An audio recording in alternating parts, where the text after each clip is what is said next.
Առավոտյան մեկ սաղմոս, շունչ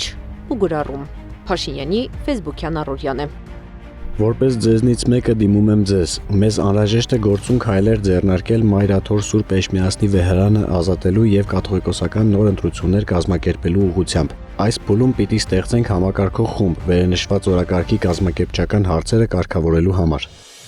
Իսկ նման խորհուրդ աշխարհիկ մարդկանցից ստեղծված, որ կզբաղվի վեհապարի ընտրությամբ, իրավունք ունի գոյություն ունենալ։ Սահմանադրագետն ասում է, հակասահմանադրական քայլ է, որը պետք է օր առաջ չսկսած դադարեցնել։ Փաշինյանը խախտում է սահմանադրությունը, խախտում է հայ առաքելական Սուրբ եկեղեցու հետ հարաբերությունները կարգավորող օրենքը։ Սահմանադրության մակարդակով շատ հստակ է, որ պետությունն ու եկեղեցին անջատ են, իսկ դա նշանակում է, որ պետությունը չի խառնվում եկեղեցու ներքին ինքնավարությանը, ներքին գործերին, իսկ բնականաբար ամենայն հայոց կաթողիկոս ընտրելու իրավասությունը դա եկեղեցու ինքնավարության ամենաբարձր երաշխիքներ ունեցող կետերից մեկն է, եւ Փաշինյանը ակնհայտորեն խախտում է նաեւ 2007 թվականին ընդունված այդ հարաբերությունների վերաբերյալ օրենքը։ Ոչ միայն խորհրդի ստեղծումն է հակասահմանադրական, այլ եկեղեցու բացառիկությանը, ինքնիշխանությանը վերաբերող հարցերին խառնվելը։ Այսինքն, եկեղեցու ներքին գործերին է խառնվում Փաշինյանն ու իր քաղաքական ուժի ներկայացուցիչները։ Բացի այդ, Փաշինյանը վերազանցում է լիազորությունները։ Որպես քաղաքացի եւ որպես քրիստոնյա մտահոգված եմ եկեղեցու հիմնական կարգերից մեկի խախտման կամ թվացial խախտման մասով կամ վարչապետի հայտարարությունից հետո արդեն խախտման մասով ես դրա հետ կապված կարծում եմ, որ դա եկեղեցու ուրեմն կարևոր ավանդույթներից մեկն է, որի միջելոց իշխանությունը չի բերել օրակարգ այդ դարերով փոխանցված ավանդույթ է եւ կարծում եթե այնտեղ կա խախտում, դա պետք է ունենա հետևանք։ Պարոն Փաշինյանը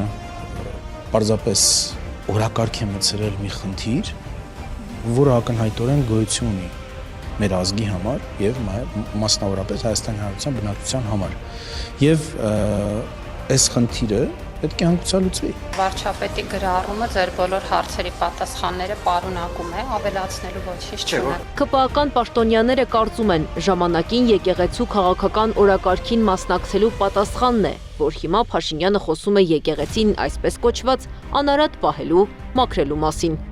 Գարեգին երկրորդը մոռացել է, որ հենց ինքը եկեղեցուն ներքաշեց քաղաքական գործընթացների մեջ, իր սրբազաններից մեկին գործուղելով քաղաքական դաշտ, որի ձախողումը եւս մեկ անգամ վկայեց, թե իրականում ինչ հանրային ազդեցություն եւ հեղինակություն ունեն։ Երբ նա խախտեց եկեղեցու եւ պետության տարանջատման սկզբունքը մտնելով քաղաքական դաշտ, այդ պահից ի վերջ պետք է զարմանա, որ իրեն պատասխանելու են ոչ թե հոգեվոր, այլ քաղաքական լեզվով։ Պատգամավորը մատնանշում է Սրբազան պայքար անունը ստացած շարժումը, որն առաջնորդում էր Բագրատ arczepiskopos Գալստանյանը։ Հիշեցնենք, առաքելական եկեղեցին շարժման մեկնարկին զուգահեռ սառեցրել էր Բագրատ Սրբազանի Տավուշի թեմի առաջնորդ լինելու լիազորությունները։ Մեկ այլ առիթով Գարեգին երկրորդն անդրադառնալով իր քաղաքականությանը խառնվելու պնդումներին, ասել էր վիճակը վեր է քաղաքական լինելուց եւ ազգային խնդիր է առաջացած։ Եկեղեցու դիրքորոշումը, եթե համահունչ է, այս կամ այն խմբակի քաղաքական ուժի հայացքներին դա չպետք է մեկնաբանվի որպես կողմնակցություն եկեղեցու այս կամ այն քաղաքական կուսակցություն։